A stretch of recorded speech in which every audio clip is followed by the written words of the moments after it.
106.5. 4 minutos, José La Luz. Bueno, gracias, Julio. Feliz inicio de fin de semana para todos y gracias a la audiencia por escucharnos. Bueno, ayer escuché el programa en la carretera, estaba rumbo a Santiago porque acudimos a una invitación de nuestra querida amiga Altagracia González, que es una diputada del PLD, que representa la parte oeste de Santiago, y entonces estuvimos con ella ayer en una conferencia sobre liderazgo responsable y seguridad perimetral en el Politécnico Ramón Duber de Cienfuegos. Y Altagracia González es la promotora del proyecto de municipio Santiago Oeste. Y ya Cienfuegos y todas las comunidades que podrían conformar ese municipio tienen una fuerza social impresionante de aproximadamente 300.000 personas y un dinamismo económico y urbano muy fuerte. Y entonces eso está tomando mucho cuerpo. Y yo creo que a quien más le conviene esa descentralización es a la misma alcaldía de Santiago, porque le va a quitar un peso marginal de encima, porque en un momento dado Cienfuegos era una especie de favela en Santiago, aunque esa gente con su calidad humana y su fuerza de trabajo están cambiando esa zona de Santiago, y lo que se muestra allí tiene muchísimo futuro. Y yo particularmente estoy de acuerdo con el proyecto de Santiago Oeste, que sea municipio, porque yo soy un abanderado de la descentralización en función del criterio de la eficiencia, que es la tercera herramienta de liderazgo responsable.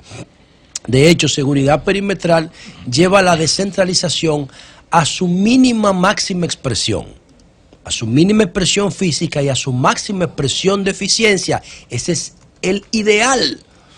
Uno de los principios de seguridad perimetral es el mínimo máximo de la descentralización expresada en un perímetro.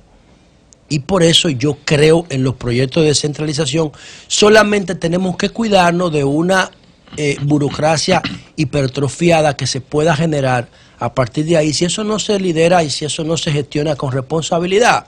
Pero la descentralización es una de las claves fundamentales. Por ejemplo, en materia de feminicidio, yo no concibo una solución permanente y sostenible en el tiempo con relación a los feminicidios sin descentralizar las políticas de Estado de violencia de género. Sin descentralización, escríbanlo, que se lo estoy diciendo hoy aquí, no es posible. Y yo nunca he visto el concepto de descentralización en una política de Estado contra la violencia de género. Y sin descentralización no lo vamos a lograr, porque nos vamos a enterar de los feminicidios después que ocurren o cuando ya son.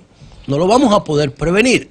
Vamos a hablar un poco de eso. Yo quiero, antes de entrar en el contexto de la violencia, porque me voy a referir a eso, es uno de mis temas fundamentales, yo quiero, con relación al tema de Felucho y Margarita, decir lo siguiente.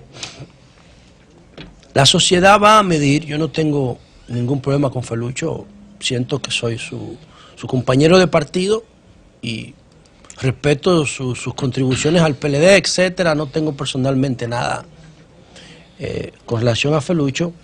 Y entonces Felucho y Margarita son miembros de la misma instancia del PLD, del comité político, de la máxima instancia de dirección del comité central.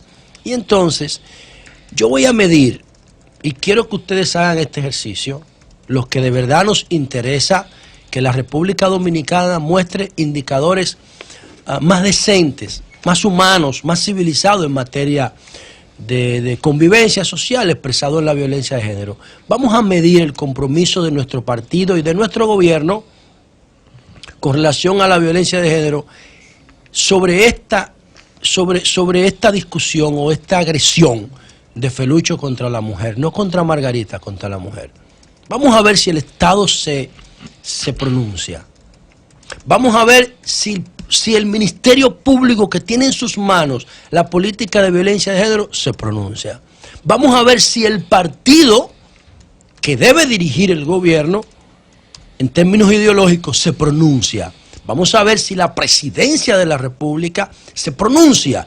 Si esas tres instancias no se pronuncian, están diciéndonos a nosotros que la actitud frente a la violencia de género es un discurso.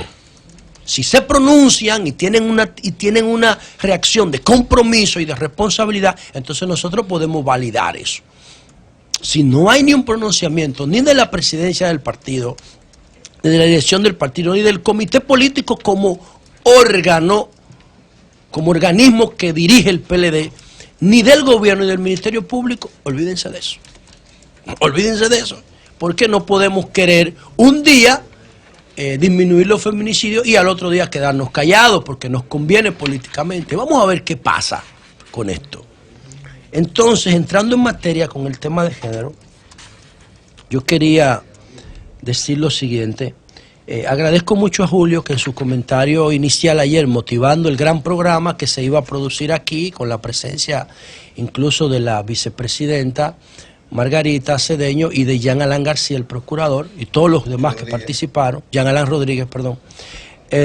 Julio decía en su comentario inicial, bueno, que de alguna manera nosotros hemos estado diciendo aquí que la violencia cultural tiene que ser tomada en cuenta para explicar estos fenómenos. Yo lo tengo años diciéndolo porque yo soy un seguidor de un noruego que es matemático y sociólogo que se llama Johan Galtung. Y Johan Galtung, que debe ser Premio Nobel de la Paz en cualquier momento, porque Johan Galtung es uno de los tipos que más ha estudiado el comportamiento violento, procurando mejorar o fortalecer la cultura de paz. Johan Galtung tiene un instituto para la paz en Europa y él es que ha diseñado un esquema que se llama Triángulo de la Violencia, explicando las 3 causas de todos los tipos de violencia. La violencia cultural, que es a la que yo me refiero cuando cito las narconovelas y la transmisión de las culturas. Y decía yo el lunes pasado, tratando de explicar la tragedia del abogado Junior Ramírez y de Rivas, el de la ONSA, Manuel Rivas, yo decía que no es lo mismo la violencia que un adolescente o un ser humano adulto recibe cuando ve la película Kill Bill o cuando ve la película El Asesino Perfecto, no es lo mismo que cuando ve Pablo Escobar, el patrón del mal. Yo recuerdo que cuando mataron a Chili, el primer sicario de Pablo, hubo gente que lloró y a Chili se le atribuyen más de 1.500 muertes directas. Y hubo gente que lloró cuando mataron al Chili, porque de alguna manera se familiarizaron con el personaje y ya no lo iban a ver más en la serie. Entonces, no es lo mismo la violencia de Hollywood que la violencia de Colombia a través de una narconovela, porque la violencia de Hollywood eso no cuadra con nuestra realidad. Pero la violencia de Colombia reproduce nuestra realidad y nosotros nos podemos ver retratados en cada uno de los personajes colombianos que salen en la narconovela. Y ahí está el problema.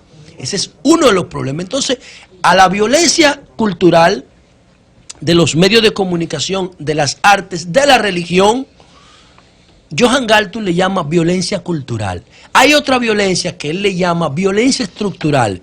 ¿Y qué significa la violencia cultural? De cómo los grupos sociales más fuertes, eso lo voy a explicar un momento más adelante con relación a la mujer, los grupos física y social y económicamente más fuertes van imponiendo su fortaleza en las instituciones. Y eso da como resultado que hay un grupo de la sociedad más pequeño pero más fuerte y hay otro grupo de la sociedad más amplio y más grande pero más débil, más disperso. Y eso se traduce en injusticias, en inequidades, en falta de oportunidades, en impotencia.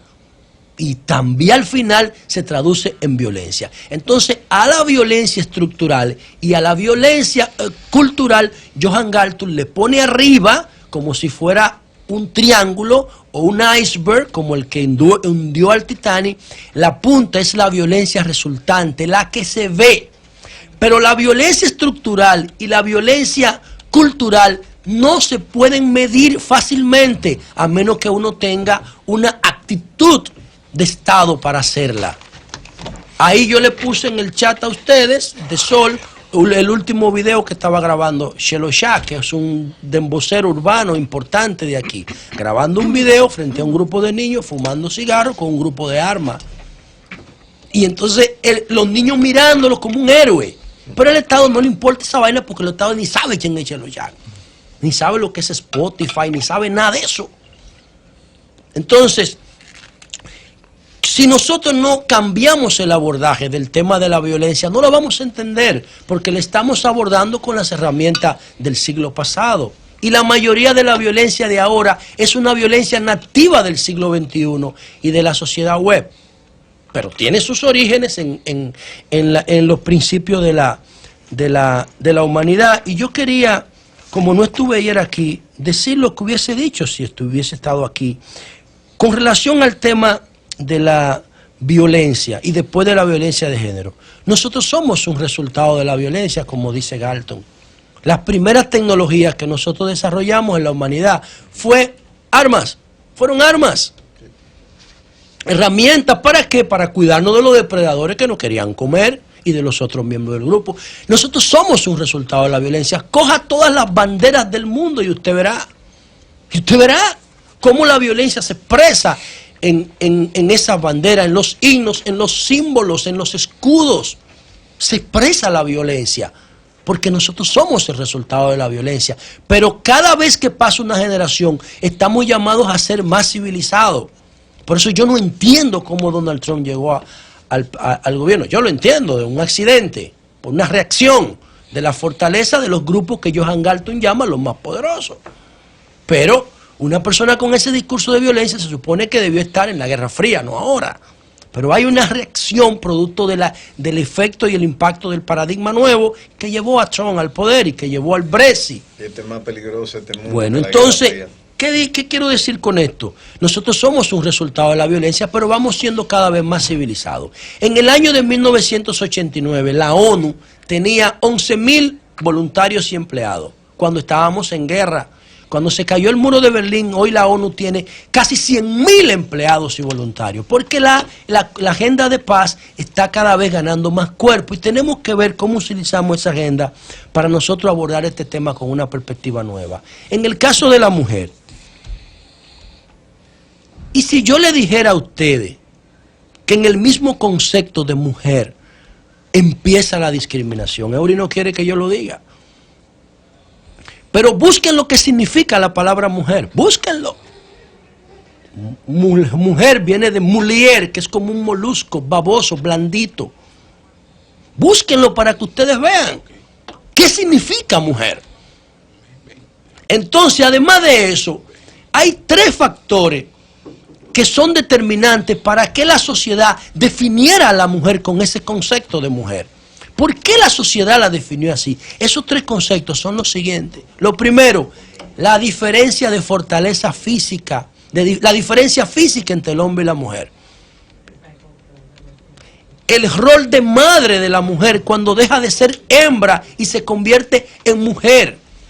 Cuando deja de parir y empieza a dar a luz. Ese rol de madre discapacitó a la mujer y le quitó el rol de cazadora y de recolectora. Y el hombre tiene que proveerle lo que ella necesita. Yo no estoy hablando del siglo XXI, yo estoy hablando de hace 10.000 años, de hace 100.000 años, de hace 150.000 años, de hace 3.2 millones de años cuando la mujer se paró y decidió dar a luz en vez de parir. Y tenía que cuidar al niño y ahí empieza todo. El hombre a proveerle y ella a depender físicamente del hombre por su estado de gestación y de alumbramiento. Ese es el primer factor, lo físico. Entonces después viene el factor religioso. Dice la Biblia que a la mujer la sacaron de una costilla de un hombre y la Biblia está llena de maltrato contra la mujer. Y eso es lo que dice Johan Galton. Pero ningún religioso quiere reconocer esa vaina. Y le viven dando vueltas y buscando. Entonces la otra violencia es la económica. ¿Cuántas veces yo he dicho aquí que el día que la mujer pague su cuenta no hay violencia? Lo he dicho 1000 veces, pero vamos a demostrar eso. Entonces, búscalo. Bueno, pero vamos a someterlo a estudio. Otra cosa que le voy a decir, y con esto termino, porque es que este tema es demasiado amplio y muy apasionante. Y si yo le dijera a ustedes que este año solamente ha ocurrido un feminicidio en Cuba, en febrero, le doy seguimiento a todos los países. Un solo en Cuba hay, un solo en febrero, un tipo en un hotel que mató a su mujer porque supuestamente le estaba haciendo infiel. Y fue porque fue en el hotel, si en su casa no se sabe. Bueno, puede ser que no se sepa. En Cuba ninguno. Pero ¿y Costa Rica? Costa Rica tiene 15 este año. Pero Costa Rica tiene una universidad para la paz. Costa Rica está en la misma región que nosotros en Centroamérica, pero en Centroamérica están los 3 países que lideran las estadísticas de feminicidio: Honduras, Guatemala y nosotros. Pero en esa misma región está Costa Rica, que tiene 15 en lo que va de año, y ya estamos en octubre, a finales. Costa Rica va a terminar con menos de 20. Entonces, es el abordaje que tiene que cambiar. Yo creo lo que dice Julio, y con esto termino. La educación del costarricense. A ese triángulo de la violencia y esas razones históricas que yo acabo de describir aquí, agréguenle 4 expresiones que son producto del paradigma nuevo de la sociedad que estamos viviendo. Antes de 1990, las estadísticas de feminicidio ni se llevaban porque la mujer tenía un rol doméstico. Después de la caída del muro, la mujer tiene una igualdad de derechos. Y ese rol doméstico pasó a un plano de igualdad, y eso desafía el liderazgo del macho. Y ahí vienen los conflictos. Otra razón de conflicto, el componente de la droga. El componente de la droga. Más de 60.000 millones de pesos se mueven en los barrios al año aquí, en microtráfico. Y si le hicieran autopsia a todos los que se matan después de haber matado a una mujer, ustedes verán que aparece la droga o el alcohol. El otro aspecto, ahí coincido un poco con Eury, en el tema de la familia disfuncional. Pero esa familia disfuncional tiene una explicación, Eury. El 60% de la economía es informal. Entonces esa economía informal te genera uniones familiares informales. Por eso es que yo tengo ese discurso en el Congreso de que debemos promover una familia formal. Y por último, el tema de la corrupción. La corrupción no solamente en el plano político o gubernamental, sino la corrupción moral de todo el mundo. Antes, con un presupuesto de 20.000 millones de pesos, los actos de violencia intrafamiliar y de corrupción y de informalidad reflejaban una economía pequeña, rural.